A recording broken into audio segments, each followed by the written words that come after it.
பத்தி, இபாதத்தை பத்தி, முஆஷராத்தை பத்தி, அஹ்லாக்க பத்தி அல்லாஹ் நிச்சயமாக கேட்பான். ஆனா 40% உங்களோட கேள்வி நீங்க எப்படி சம்பாதிச்சீங்க, எப்படி செலவழிச்சீங்க என்பதுதான். எனவே கண்ணியத்துக்குரிய சகோதரர்களே, நண்பர்களே, உலகத்துல ஒரு மனிதன் முக்மீனாக வாழ்றதாக இருந்தா அந்த மனிதன் தன்னுடைய சம்பாத்தியத்தை பத்தி, அவருடைய செலவுகளை பத்தி அவர் சரியான அமைப்புல ரப்புல் ஆலமீனுக்கு பதில் கொடுக்கக்கூடிய முறையில தன்னை தயாரிக்கிறது இருக்குது. இது ஒரு முக்மீனுடைய அடையாளம்.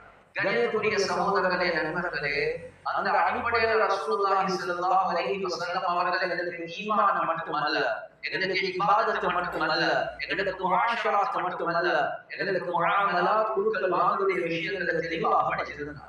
ரசூலுல்லாஹி ஸல்லல்லாஹு அலைஹி வஸல்லம் அவங்க கேக்குறாங்க, அத்தத்ரி மல் முஃப்லிஸ், பேங்க்ரப்ட் ஆன ஆள் யாருன்னு தெரியுமா உங்களுக்கு?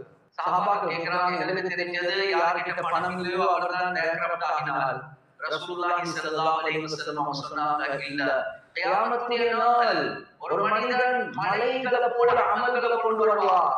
சிங்களத்துல சொல்றேன்னா ஒன்ன மென்னே இருக்கிற சொர்க்கம் போறது, அவ்வளவுக்கு அமல்கள் இருக்கு.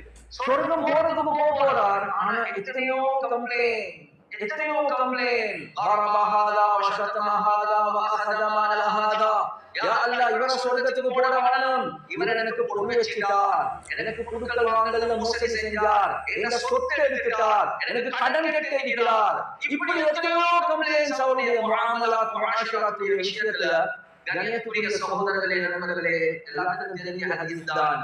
அந்த அவருடைய மலைகளை போல உள்ள ஜகாத், அவருடைய மலைகளை போல உள்ள குர்ஆன் திலாவத், தஹஜ்ஜுத், அவருடைய நோன்பு எல்லாம் அமல்களை தூக்கி கொடுப்பார். ஆனாலும் போதாது, குடுக்கல் வாங்கல் 40% ஓட்டை இருக்கு.